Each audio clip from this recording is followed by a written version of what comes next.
Okay, good morning, good morning, good morning. Good morning, good morning, good morning. Happy Easter, everybody. Ditto. Hey, this is Resurrection Day.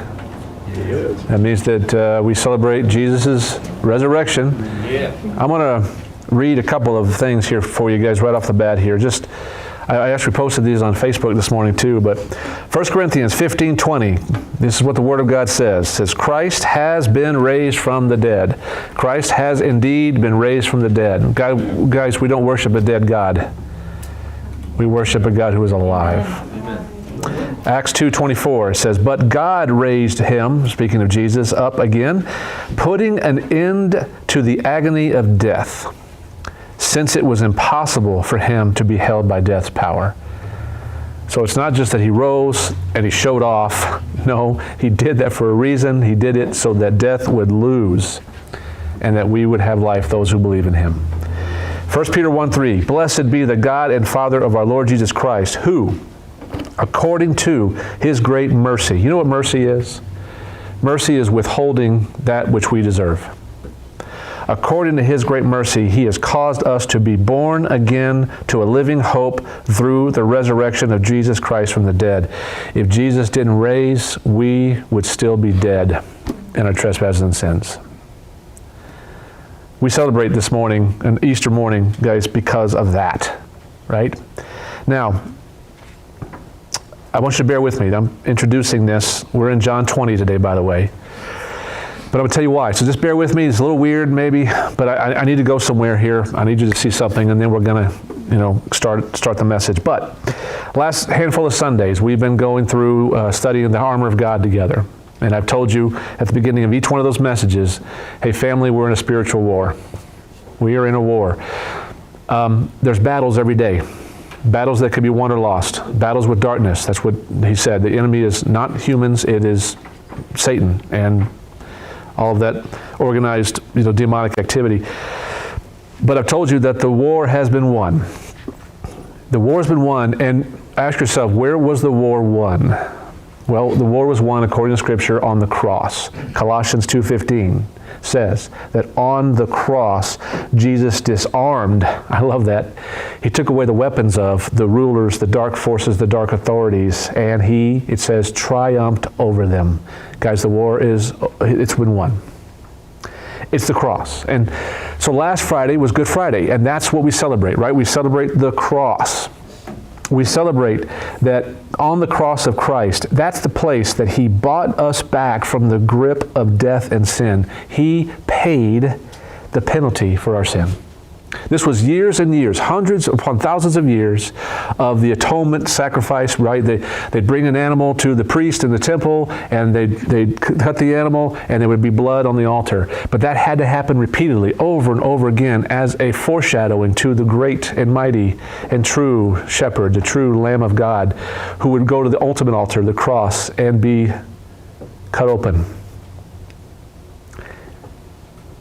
pierced, blood spilled on that altar once for all. That's the cross. Beloved, I was thinking about it this week, as you were, I'm sure, or all last week, up to Good Friday. I was thinking about that, thinking, wait a minute. Jesus didn't die alone. There were two other guys that were crucified next to him. Now, these men were sinners, and Jesus was not.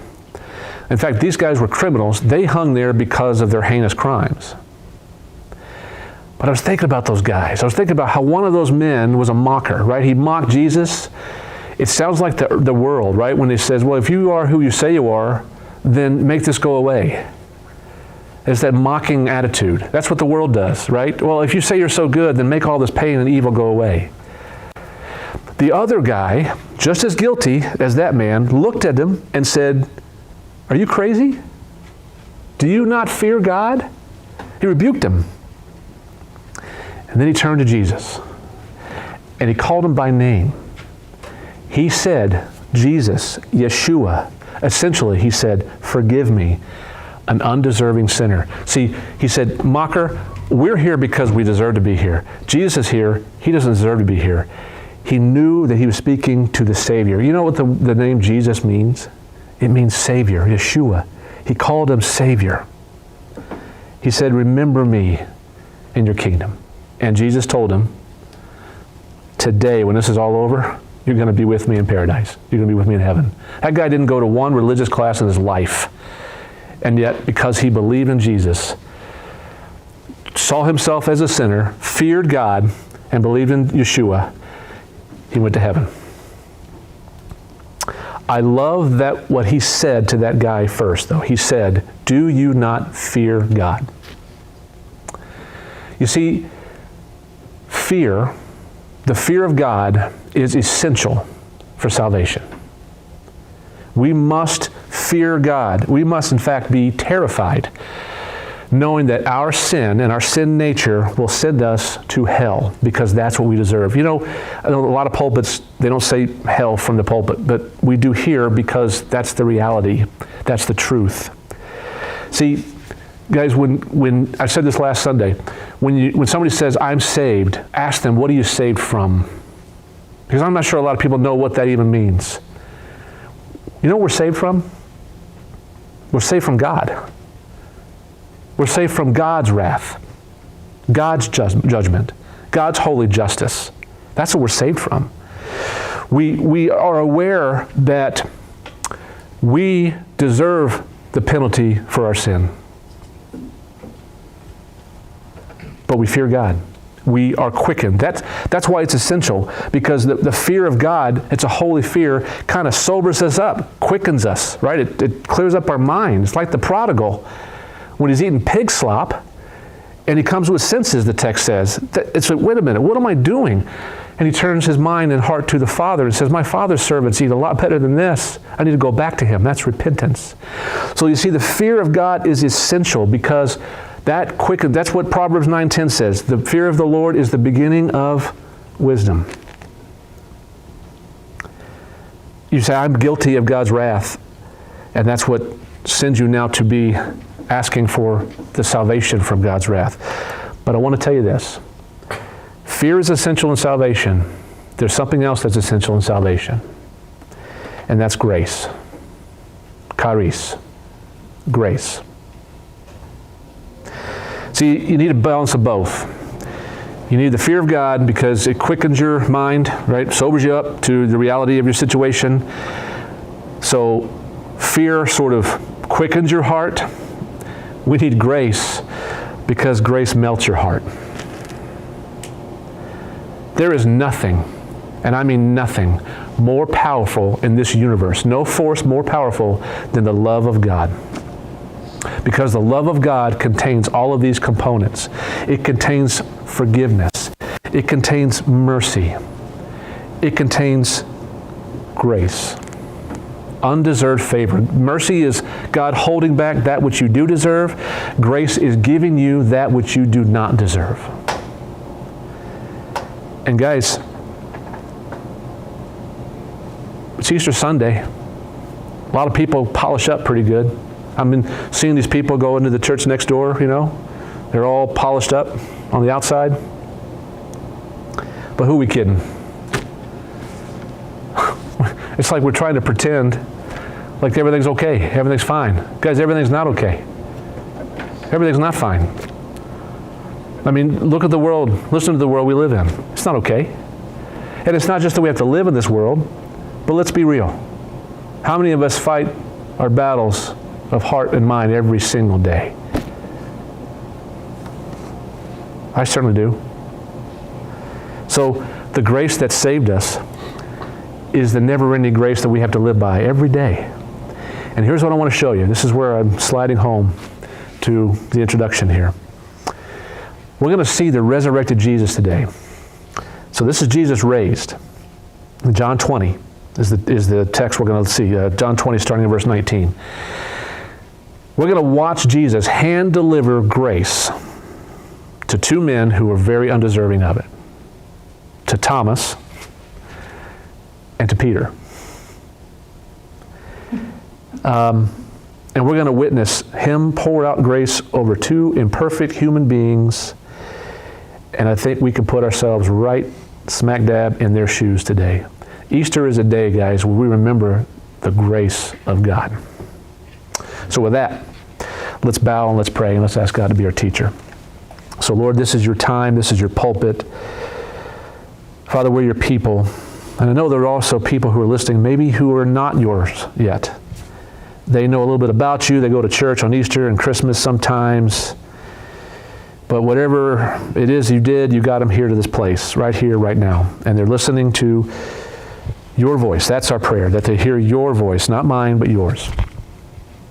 Father, only you can do that. Only you can take the word that was written thousands of years ago and make it come alive very real, in a very real way to us right here today.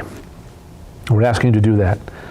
God, we're asking you to move the man aside and take the pulpit, Holy Spirit, and speak to our hearts. There is no more important message than the one that we're going to hear today. I pray for those who are without you, that are listening to this message. I pray that today will be the day that their hearts are quickened, that the fear of the Lord enters their minds and hearts, and they come to their senses.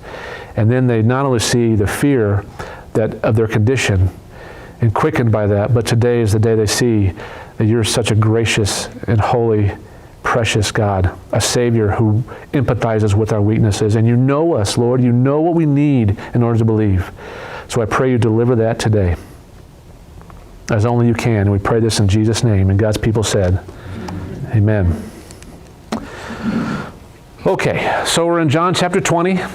And I'm going to kind of go through these things pretty quick. We're going to skip it around, but you'll get the gist of it, okay? And in John chapter 20, in fact, my Bible even says the resurrection of the Son of God. And that's really what John 20 is about Jesus' resurrection, in that it's not just that it tells us about what happened, but it tells us about the people he interacted with. So in verses 1 through 18, Jesus has already interacted with a few people. One of those people was a lady called Mary Magdalene. Now, Mary Magdalene, very sad. She was going to the tomb along with a friend, and they were going to take care of the body. And lo and behold, they got there, and, well, the tomb is open, and the tomb is empty, and there's nobody there. And, of course, she's thinking somebody stole Jesus' body. But Jesus meets her in a very profound way. She doesn't even know who he is, and then he just says her name, Mary. Whew. That's all it took. He called her name, and she knew. She knew who it was. It's beautiful. So Mary, of course, is elated. She's just beside herself. And she goes back, and she's telling the other people, right, the other disciples. And this is verse 18. Okay, so John 20, verse 18 says, Mary Magdalene came then to the people, announcing to the disciples, I have seen the Lord. And then she started telling all the things he said to her. And she's just so excited, so profoundly moved. Now, here's the thing. If these disciples knew that this was all true, first of all, if they knew that Jesus was going to raise, don't you think they would have been there 3 days after he died? I mean, he did tell them that, right? He did say 3 days later, I'm going to rise again. So if they took that to heart, understood it, and believed it, they'd have been there at the tomb when he got out of the tomb, wouldn't they? You know, Jesus, when he rose alone. Now, there's a few angels, but in terms of the disciples, he's by himself. So that's a sign right there that they didn't really believe, or they didn't understand, or something. But then Mary Magdalene comes along and says, hey, Jesus is alive. And if they'd have believed that, they would have said things like, really? What did he look like? You know? Or what kind of stuff did he tell you? I mean, where's he at? I want to go see him. Mark 16:10 tells us this, however. This is Mark's account, so all of the Gospels go like this. They fill in each other's gaps. And Mark 16:10 says, when those guys heard that Jesus was alive from Mary Magdalene and had seen her, Mary, they refused to believe it. That was their response. They refused to believe it. So instead of being excited, they're going, Mary, sure, get the straitjacket, right? Yeah, you saw, that's great. Let's put her away. And I think Mark brings up something here that is very important for us to understand today, because it's easy for us to look at this and look at those guys and go, man, idiots. Or maybe they're not idiots. Maybe they're just, stubborn. Man, just refusing to believe. Here we are, though, April 17th, right? April 17th, 2022. Saying to ourselves, man, what's wrong with those guys? When in fact, we do the exact same thing. You know that these guys didn't believe for the exact same reasons people today don't believe. It's the same thing. Resurrection is so far outside of our mental and intellectual purview. I mean, it's such it's so outside and so far from the norm. It's so hard to believe. And what we tend to do is we believe what we see, we believe what we can prove to ourselves. That's humanity. It's humanity in darkness right there. We have to see it in order to believe. It's that control freak in us. I need to see it, then I'll believe it. Here's the reality, by the way, of that. The reality is, even if you see it, you don't believe it. I mean, that's what Jesus told the Pharisees. I mean, they're saying, hey, if you just give us one more magic trick, just do one more miracle, then I'll believe. Well, he did one, and they didn't believe. And he did another, and they didn't believe. And so finally he said, I'm done doing the miracles, because your heart is hard. So even if you see it, you won't believe it. But that's the mantra of the world, right? If I see it, then I'll believe it. People said it to Jesus. The Pharisees said it. Thomas is about to say it. Let me just say this, guys. A lot of people say, I need to see before I believe. The reality is, when it comes to Jesus, we need to believe so that we can truly see. It's the other way around. It's that hymn, Amazing Grace. How sweet the sound that saved a wretch like me. I once was lost, but now I found, was blind, but now I see. Faith gives us eyes to see the Lord, who He truly is. Amen?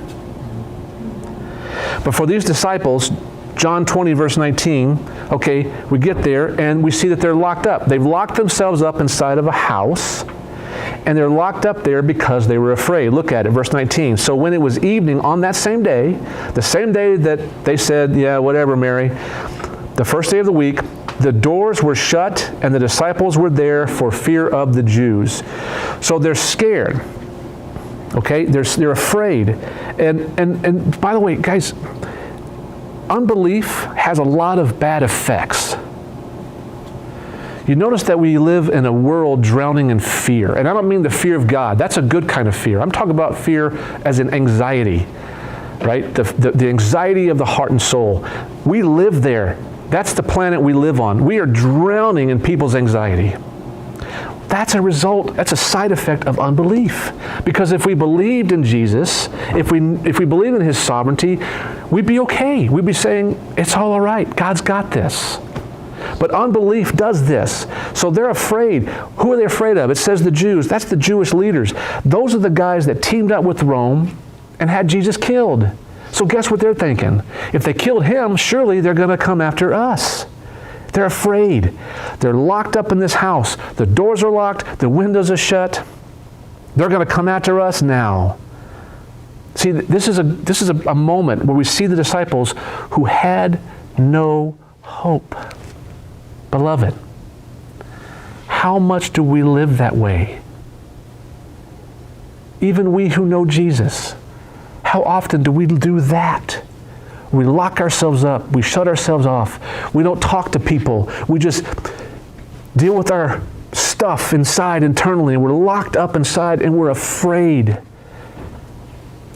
And somehow we've gotten to a place where we forget we have the greatest hope of all.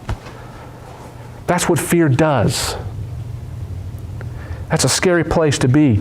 You know, these guys lived with Him for 3+ years. They saw Him die. Now they feel abandoned and they feel alone. You ever feel that way? You ever feel abandoned and alone? So instead of pointing the fingers at these guys and calling them idiots, why don't we say, brothers, I relate. I get it. So in the midst of the fear, I love this. This is where He meets them. See, there's a lie out there that says the only time that you are going to be able to encounter Jesus is if you get cleaned up first. I'm going to go to church when I'm better. You know, I'll talk to God when I'm better. When is that ever going to happen? Because we're never better. So what does Jesus do? He meets these men in their lowest point. Look at verse 19. It was evening on that day, the same day, first day of the week. The doors were shut. The disciples were there for fear of the Jews. Here it is. Jesus came and stood in their midst and said to them, Shalom. Peace be with you. I got to smile. Every time I read that, I smile. I got to laugh a little bit because what must have been, that must have been like. All the disciples are hunkered down. The doors are locked. You know that some of these people are crying. They're mourning because they're missed Jesus, right? They saw him die. I got a feeling that Peter was probably pacing, He's got that kind of nervous energy. He's probably pacing up and down. And it's a stressful situation. So there's been a lot of arguing going on in that room, And all of a sudden, Jesus just pops in. Shalom, folks. It's kind of funny, I think. And that's, look at verse 20. He said this, peace be with you. He showed them both his hands and his side. And then it says this, the disciples then rejoiced when they saw the Lord. And that's quite a change. Guys, listen. Jesus makes all the difference. He makes all the difference. Whenever we're afraid and we're discouraged and we're stressed out, and then the Lord does something profound to show us that he hasn't abandoned us. He works in those ways only we can figure it out and see it, right? He just works and we see, and he reminds us, my beloved child, I'm with you. It just makes all the difference. It's like Jesus pops in the walls of our fear and, discouragement. He reminds us of his presence, his power, his love for us. It's like balm for our soul. And that's what it was for these guys. And I notice how Jesus didn't pop in the room and then, he says, Shalom, everybody. All right, I'm going to start giving you the third degree now. Let's talk about your unbelief. Why wasn't anybody at the tomb when I rose? All right? He didn't start doing that. He didn't start rebuking them. No. What does he do? In his tender grace, he shows them his hands. And he's in a resurrected body, but he pulls up and he shows them the side where he got pierced. Look, everybody, here's where the nails went through. Look, this is where the sword went and pierced my heart. Why? Why did he do this? So that they would know it was really him. So that they would see that he did raise from the dead. That he was alive. He did this, guys, to calm their fears and strengthen their faith. That's grace. That is grace. Did they deserve that? No. Did he give it to them? You bet. Now, move forward to verse 24. Here we get to Thomas, okay? We see Thomas. Thomas wasn't there the first time, but we just read there, he wasn't there that first time. So here's verse 24. But Thomas, one of the 12 called Didymus, was not with them when Jesus came that time. All right. Thomas, of course, has a bad reputation. Of course, he's been called Doubting Thomas. And yes, Thomas did some things to earn that nickname.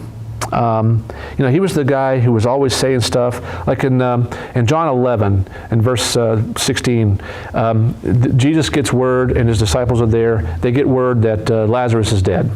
Okay. And so then Jesus waits a couple of days and then he says, okay, guys, it's time to go. And Thomas, John 11:16 says, well, come on, guys, let us go so we can die with him. It's like, oh, great. Thomas, good. You're going to go and die, huh? It's just like pessimism, Thomas also in John 14:5. So Jesus told the fellas he's got to go, and he says, listen, where I'm going, I'm going to make a dwelling place in the Father's house. And Thomas says, Jesus, you say that you're going to go and make a room for us and dwelling place in your Father's house. Well, I don't know where you're going. We don't know the way. And Jesus says, Thomas, you've lived with me for 3.5 years. I'm the way. Nobody goes to the Father but through me. So Thomas was a loyal man, but a pessimistic man. And there was some pessimism and doubting right here in John 20, to be sure. But we've just seen that all the other disciples didn't believe, and they needed Jesus to show them his hands and his side. So what Jesus is going to do, he's going to recreate this thing, and he's going to have a profound lesson for Thomas here. So look at verse 25. So the other disciples were saying to Thomas, "We have seen the Lord." So they're doing the same thing Mary Magdalene did, right, to them. Here's what Thomas said back. He said, "Unless I see in his hands the imprint of the nails, and put my finger into the place of those nails, and put my hand into his side, I will not believe." So his response was even stronger than the other guys. He just flat out said, "Ain't going to happen. I won't believe until I see it and feel it for myself." Guys, it's really, again, easy to get caught up and mad at people who do this. We're all different when it comes to the moment of belief. Let's remember that. You know, some people, the first time they hear the gospel, they believe. Other people have to take stuff apart first. You know, they're more like they're the hands-on learners. They got to take engines apart, and they got to take computers apart and cell phones apart, and their parents get mad at them. But they got to do it, man, because that's how they learn. And they just have to see how it all fits. Maybe Thomas was one of those types of people. Maybe he was a guy who just needed to take it apart. And he wanted to know, but he had to come to know differently than the others. God knew this. Jesus knew this. Jesus had a moment with all the people, but Thomas wasn't there. That wasn't by accident. Now he has his moment with Thomas. The others are there, but it's for him. And this is Jesus offering grace, hand-delivering it to Thomas about a week later. So look there in verse 26. A week goes by, and it says, after 8 days, his disciples were again inside. Thomas was with them this time. Jesus came, and the doors having been shut, he stood in their midst and said, "Shalom, peace be with you." So now this whole scene is recreated, okay? Now the text doesn't tell us exactly why they're locked up in a house again, but I would assume that they were locked in because they were afraid again, which of course is also part of our humanity. Jesus does something profound. We're rejoicing. We're overjoying, in our spirits. A week later, where are we at? We're down in the dumps again, right? So that's probably what's going on. But whatever the case is, look at verse 27.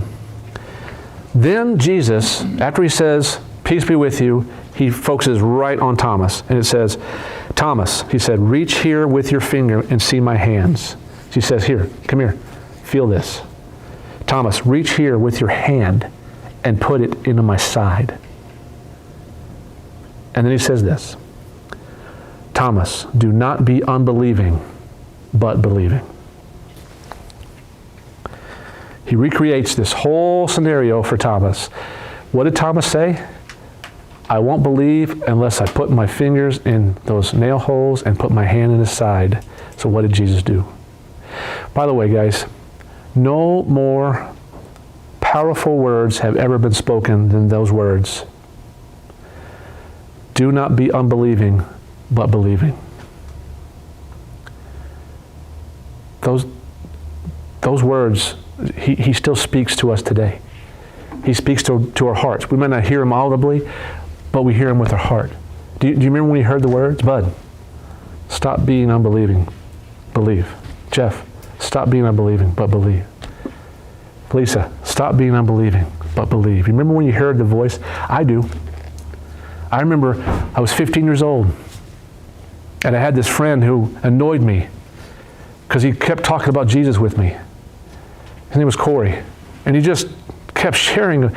And so I said, fine. And so we'd read the Bible, and I'd argue with him, just tell him how profoundly stupid he was for believing this. And I mean, for a year at least, I argued with the man, this young man, until one day, literally in the middle of the night, in a deep sleep, I woke up fearful and trembling.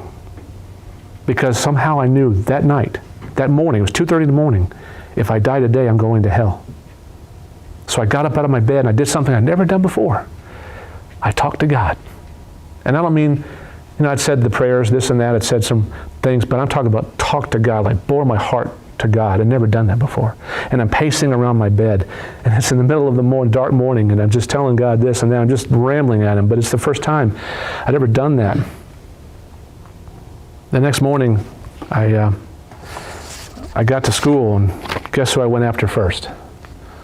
Corey. And there was a drummer in the band, and there was a band hall, and there was a drum room, and then inside that drum room was a smaller, called a practice room, and it was the smelliest, dirtiest room in the school.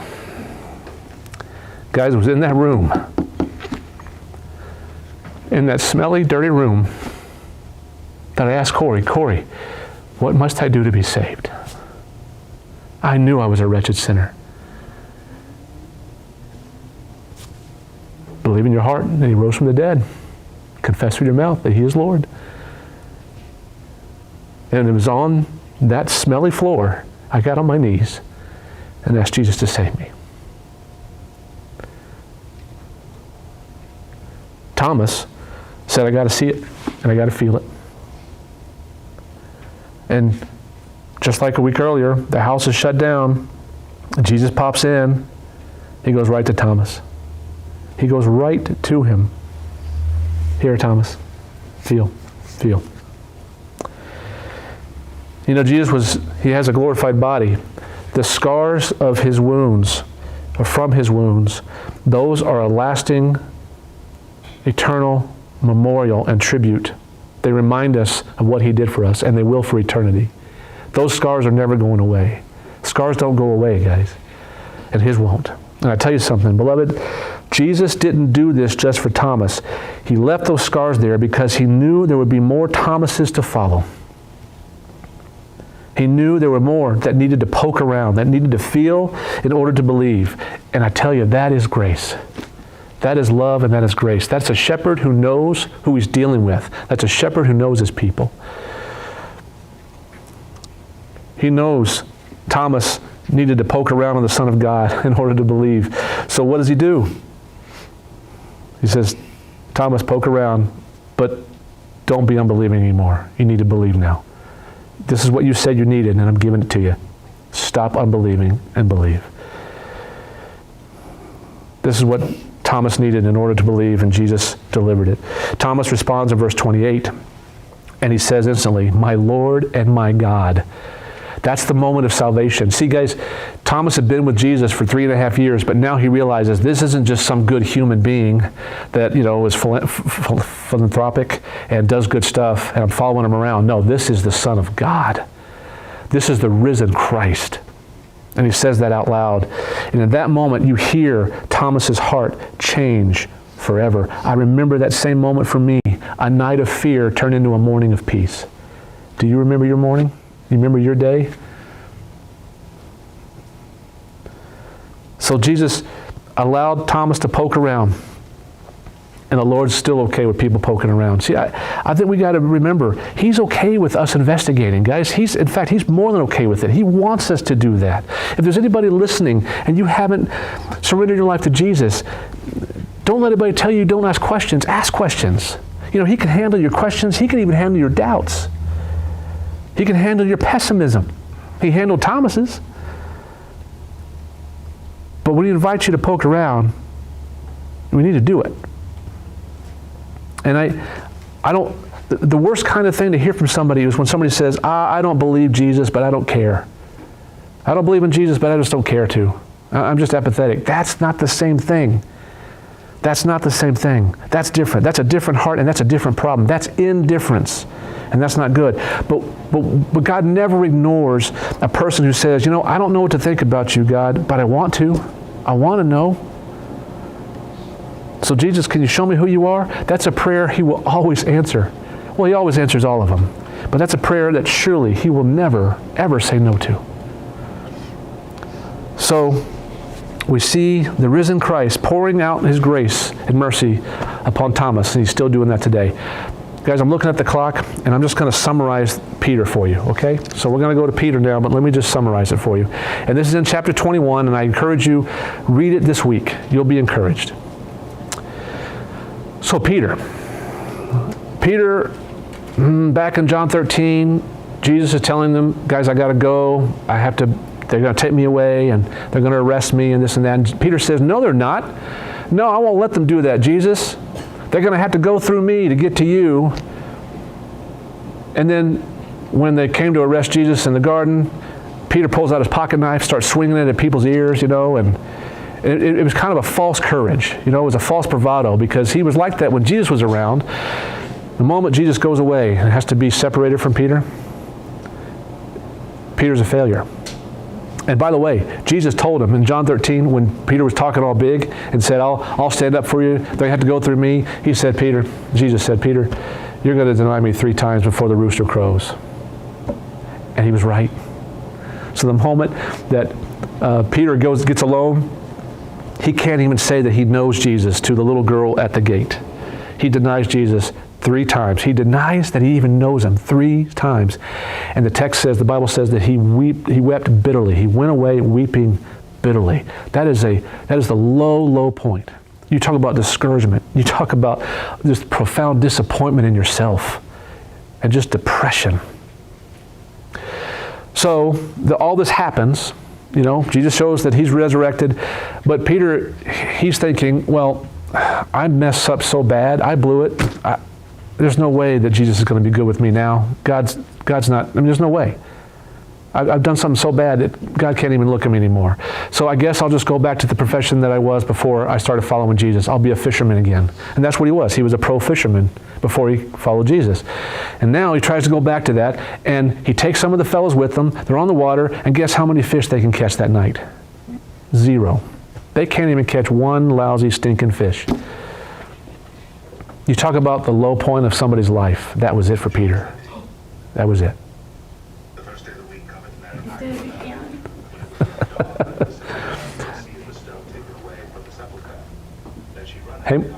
Hang with me, everybody. So he's at the lowest point of his life, and that's where Jesus meets him. Jesus is on the shore. He puts this thing together where, he says some things. He fills the boat up with fish. Boat can hardly even get back to shore. It's so filled with fish. When the guys get back, and Peter had already gotten there because he ran, he swam through the water, jumped in the water and got back to him first. Jesus already had breakfast waiting for the guys. And he pulls Peter aside.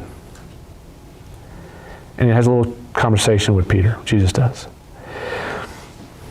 And so Jesus asked him this question.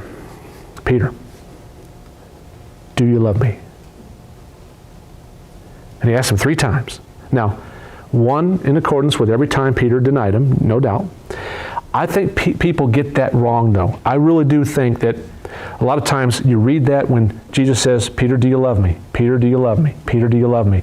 I think people read into that saying, see, that's Jesus getting back at Peter. All right, you messed up. Peter, do you love me? Peter, do you love me? Peter, do you love me? You messed up, buddy. I think that's read into the text sometimes. That's not at all what's going on there. Think about this. At his lowest moment in his life, what's the only question that Peter could hear that would pull him out of that? It certainly wasn't, Peter, you messed up, right? That wouldn't have done it. You think Peter didn't know that he messed up? Oh, he knew. He didn't need to be reminded that he messed up. The words he needed to hear Jesus say to him, do you love me?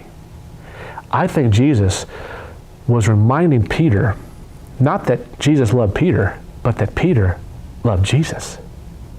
You think about it. You get in that place where you're just so down in yourself.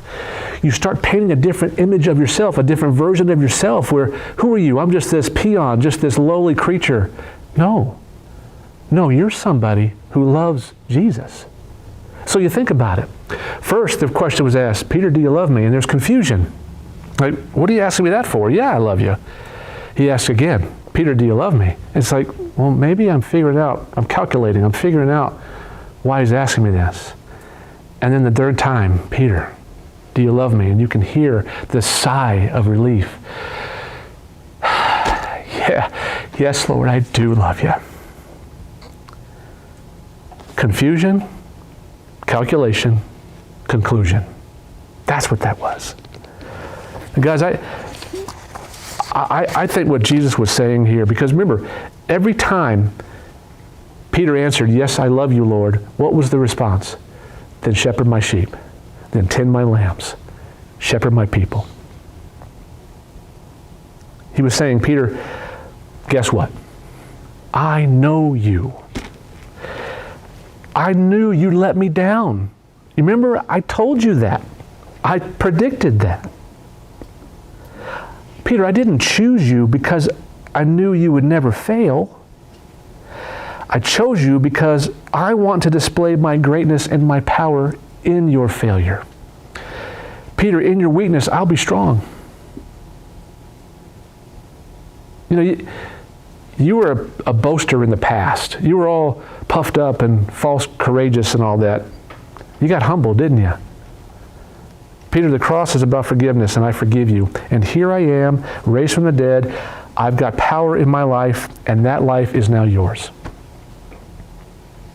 I want you to lead my church and shepherd my people with my power.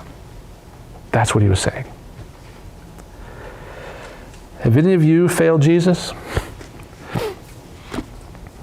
Everybody in this room, everybody listening, me included, can all say absolutely. In fact, nobody can say, no. We all have failed Jesus. You ever felt ashamed because of what you've done, what you said, what you haven't done, what you haven't said? See, Easter is all about Jesus showing you his wounds that bore the sin, your sin and my sin. And it also is about the Lord offering you a new slate, a fresh start every day. And sometimes we just need to be asked the question, do you love me? And to be reminded, I absolutely love Jesus. You know, this past week, past Friday, Good Friday, I sent out that little blurb in Romans. I did it on WhatsApp and I did it on the text, and everybody should have gotten it. So it was that little blurb in Romans saying, hey, don't think of yourself, think of Jesus today. I loved Bud's response.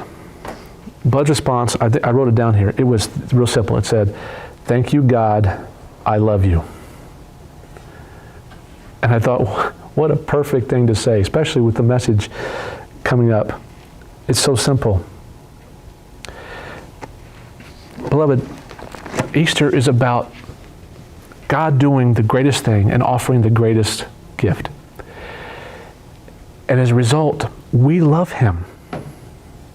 Don't forget, when you fail, you still love him, and he still loves you. And that's the response that we should have on Good Friday. That's the response we should have on Easter Sunday. That's the response we should have every day. Thank you, God, I love you. Amen? So let's pray. Lord, we thank you for the cross. We thank you for the empty grave. God, we thank you for the divine love that both of those things perfectly represent. And God, we now thank you because our hearts are now living witnesses of that love. And Lord, nobody can say they're perfect. Nobody but you. But God, thank you that you don't expect us to be. And Lord, in the moments of disappointment and discouragement and disappointment in ourselves and just depression, Lord, it's easy to lose sight of who you've made us. God, you've made us children of God, holy and beloved, separate from sin. We still have flesh to contend with, but in our soul we're clean, we're cleansed by the blood of Christ. And we are those who now love you. No longer your enemies, but those who truly love you.